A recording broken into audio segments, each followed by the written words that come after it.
Yo, what's up mga pusang gala? Ito naman tayo panibagong video na naman ng solar. Kasong problema, wala maisip may content kasi yung battery walang laman. Yung battery ng cellphone walang laman, wallet walang laman, lagi na lang. So ngayon naisipan ko, meron akong binili sa Shopee ito. Attache case. At check mo yung laman. Yes, drill.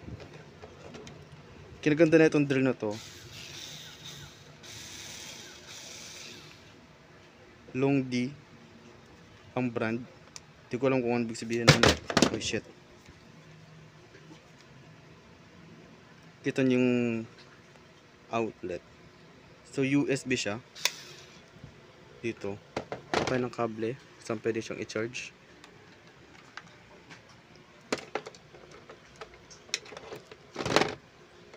Then saksak natin.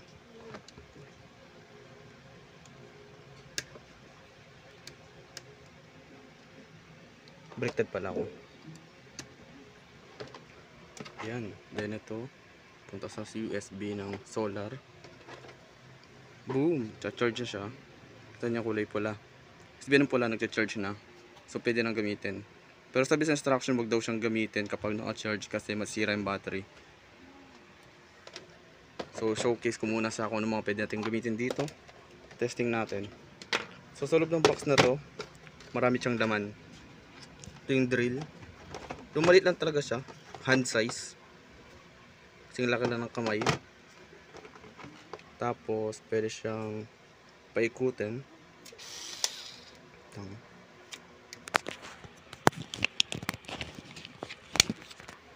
Pwede rin ganito. Doon ang haba niya is mga isang dangkal. Mas mahaba pa yung ano ko. Yun na yun. Then tools na laman. Last na yan.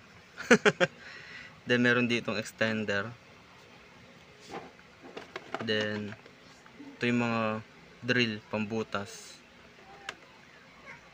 Sabi sa instruction sa manual pang kahoy lang daw to eh.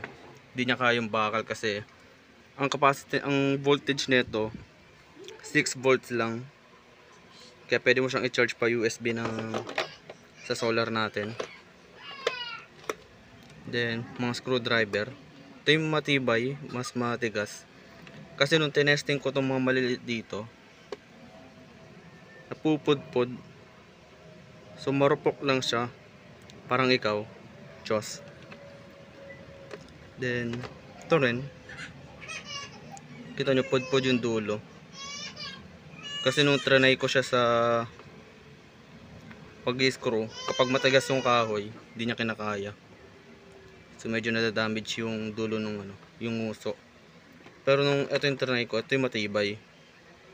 Sintibay ng relasyon namin. Yeah ba? Yeah ba? So kompleto, may minus, dalawang plus, malaki tsang maliit, drill, malaki maliit. Ito di ko lang kung anong ginagawa niyan, pero sinusok din sa nguso nito eh.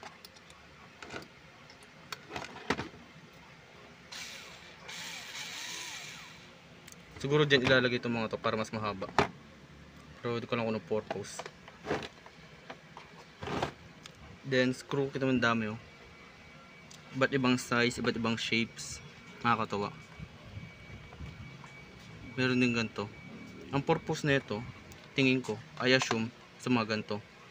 Ito siguro yung pantanggal ng mga screws sa mga ibang appliances. Nakakatawa. Ang dami. So gamit nito, nakapag-screw ko ng mga gamit-gamit ang walang kahirap-hirap. Let me show you how it's done. Siyempre kabit natin dito. Then nakabaliktad naman siya. Ito yung switch para umikot. So mahirap pag isang kamay lang. Yan, baril na siya ulit. Then ito tayong screwdriver ng screw. Pwede screw ito.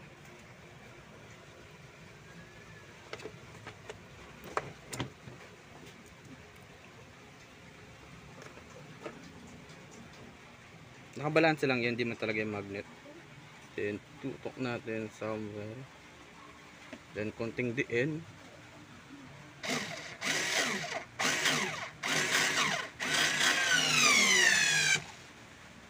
ba? Lumubog naman. So, gumagana talaga siya.